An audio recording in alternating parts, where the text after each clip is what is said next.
The NBA is a league of immensely talented athletes raking in the big bucks, but with all that money, you'd think they could afford to buy some better shoes. Alas, that isn't the case. Some of the NBA's biggest stars are wearing the ugliest shoes you've ever seen, which is why in today's video we'll be taking a look at a few NBA stars who seriously need to step up their fashion game. Starting off with the Under Armour Charge BB. Back in 2012, Under Armour promised to create a basketball shoe inspired by its line of football cleats, promising a shoe so tough and tight that it could potentially eliminate the need for taping your ankles. What came as a result looked more like a rejected blueprint from Tony Stark's trash pile, the Mark I Iron Man suit that he couldn't even walk in and also almost killed him. The two-piece collar and tongue design were so rigid they had to be worn like skiing boots, with its Swiss cheese sole turning into ice skates as soon as you stepped on a grain of dust. If you're a fan of the horror genre, make sure to look up some reviews for these shoes over on YouTube. Trust us, they're way more terrifying than any of the Saw traps combined. Gun to your head and forced to walk a mile in these shoes, you'd better call your family and tell them you love them. Next up, there's the Reebok Preacher Ice. It looks like there's been a growing nostalgia for Shaquille O'Neal's first signature shoes recently, but if you're one of the few who were old enough to remember Diesel's arrival in the NBA, you probably already know that the friendly giant was the Kazam of sneakers at the height of Michael Jordan's Space Jam powers. And much like the genie that Shaq had been portraying, these kicks were also more than capable of creating magic, as they managed to somehow make even Shaq's size 22s look like they'd been crammed into baby shoes. Our toes are cramping up just looking at this shoe. Following up, we have the Warner Brothers Big Countries. On the topic of Space Jam, Warner Brothers was once so obsessed with the NBA that they decided to try and enter the sneaker game. Yeah, no kidding, with Glenn Rice and Bryant Big Country Reeves becoming the biggest signees. However, Rice would soon drop out following a Nautica deal, so the 7-foot Vancouver Grizzly ended up becoming the face of the WB brand. The shoe themselves looked like they were the biggest, whitest versions of the kicks you'd find in the wire bin in the back of your local Goodwill, the kind you wouldn't mind getting dirty while doing a bit of yard work, which, to be fair, is perfect for someone like Reeves since he's currently retired and working on his cattle ranch in Oklahoma, probably sitting on a tractor with a pair of clay-caked Big Countries while you're watching this video. Moving on, there's the Adidas Garnett 3s. Just to make it clear before we start talking about these footsies, there were actually two different Garnett 3s. The first kind was released by Nike back in 1999, later rebranded as the Air 3s after Kevin Garnett dropped the label for Adidas, who released their own version of the Garnett 3s later in 2003. However, this version had been so uninspiring that it ended up inadvertently causing the disappearance of KG's signature series as a whole, matching his signature on the side of the shoes, which used to be printed so thin and tiny that it almost seemed to be disappearing as well. Coming up next is the Reebok Zig Slash. Back in 2010, Reebok and John Wall decided to introduce the Zig Slash, featuring its so-called innovative Zig Tech, consisting of zigzag-shaped suspension-based soles that claim to absorb all the energy from impact and redistribute it as propulsion. This launch was also accompanied by Chad Ochocinco's Zigs, made using the same tech, with the cast of Jersey Shore wearing the brand in clubs, flaunting its logo of being the energy drink for your feet. However, much like the case with energy drinks, a promising start was soon followed by a decrease in performance and eventually irrelevance, just like the cast of Jersey Shore.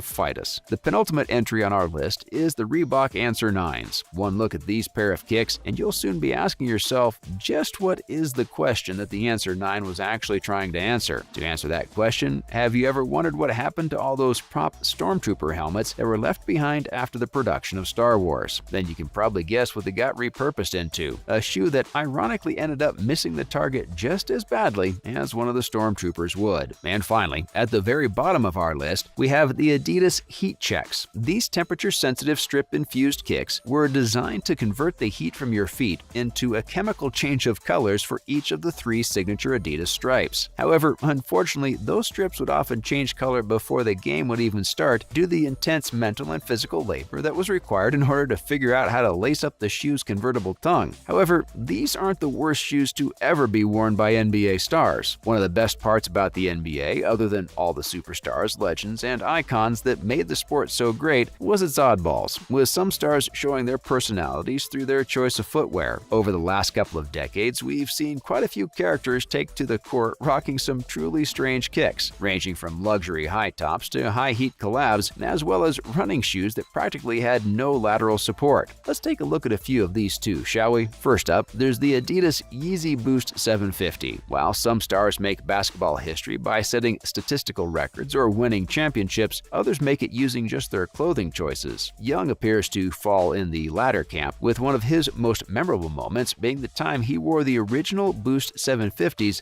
during a game between the Lakers and the Houston Rockets. And despite being on the wrong end of a 126-97 loss, let's be honest here, the only thing we all remember from that game is Young's kicks. He'd recently also signed with Adidas and visibly wanted to show his fellow striped family member Kanye West some love. We sure do miss the old Kanye, the doesn't hate Jews Kanye, the mentally stable Kanye. Young also made his first ever assist to the late Kobe Bryant during the same game, giving all of the credit to his footwear, going on to wear the core black version of the kicks during an early 2016 contest as well. Up next, we have the Nike Air Max 90. Thabo Sefolosha is known as the Air Max 90 King of the NBA. Despite being a weird thing to be the king of, the 14-year veteran, who had spent most of his distinguished career rocking the Tinker Hatfield design classic, couldn't care less even if he tried, leaving people confused as to how he even managed to run around wearing the pair. Sefolosha had worn the Air Max 90s while he was recovering from an injury he'd sustained during the 2014-15 NBA season, growing fond of its quickness and grip. What sets him apart from all the other names on this list is his loyalty to the model, as despite being nowhere near close to being a basketball shoe, it was what worked for him, not just wearing it for show but for its performance. Different blokes, different strokes, we suppose. Following up, there's the Nike Air Max 1 Mid ID. Before becoming the undisputed Air Max 90 King of the NBA, Sefolosha used to have a brief flirtation with the little-known Air Max 1 Mid. He used to rock the mid-cut Air Max 1s during the first few games after his return from rehab, resulting in more than a few double takes from fans and sneakerheads alike. And just like his beloved Air Max 90s, Sefolosha also made most of his Air Max 1 mids on Nike ID, meaning that the pair were so random that there weren't even any product shots of them on the market. You can't help but notice the down-to-earth feeling about the star's footwear process. Despite being a millionaire athlete whom any brand would have been more than happy to gift some kicks, he used to prefer customizing the pairs that he liked on his own. However, one thing was definitely for sure, Sefolosha was brave for wearing such a mid-cut lifestyle shoe while playing as a runner during his first set of games back from healing his broken leg. But hey, at least they offered some ankle support. Moving on, there's the Dolce & Gabbana Bowl. If you think wearing an Air Max Plus on the court is insane, you probably think that someone hooping in a Dolce & Gabbana sneaker was absolutely deranged. However, besides Agent Zero, Gilbert Arenas also has another nickname, with the No Chill Gil side being on full display after he showed up on the court rocking a pair of D&G Bull high tops. Arenas was a sneaker free agent following his split from Adidas, so he could pretty much wear whatever he wanted. And lastly, there's the undefeated X Reebok Instapump Fury. While the Reebok boasts a strong basketball heritage that includes legends such as the likes of Allen Iverson, Shaquille O'Neal, and Shawn Kemp, following a period of inactivity, the brand recently began inching its way back into the NBA spotlight by slowly rebuilding its hoops roster. For them, the high-energy forward/center star Montrezl Harrell is a key part of that effort, and back in 2019, he showed up to the court rocking the new undefeated X Reebok Instapump Fury during the Clippers' season-opening victory over the Lakers. But as you can imagine, for a bruiser like Trez, a minimalist design like the Instapump Fury was as far away from what he needed as you could get. Thankfully, for the sake of his feet and ankles, he realized this pretty quickly and decided to switch to the question mid double cross halfway through the game. And that's a wrap for this video. Do you agree with our list? And are there any other ugly NBA worn sneakers that you think should have been featured in this video? Let us know in the comments below. Make sure to give this video a thumbs up and subscribe to our channel for more videos like this. See you in the next one.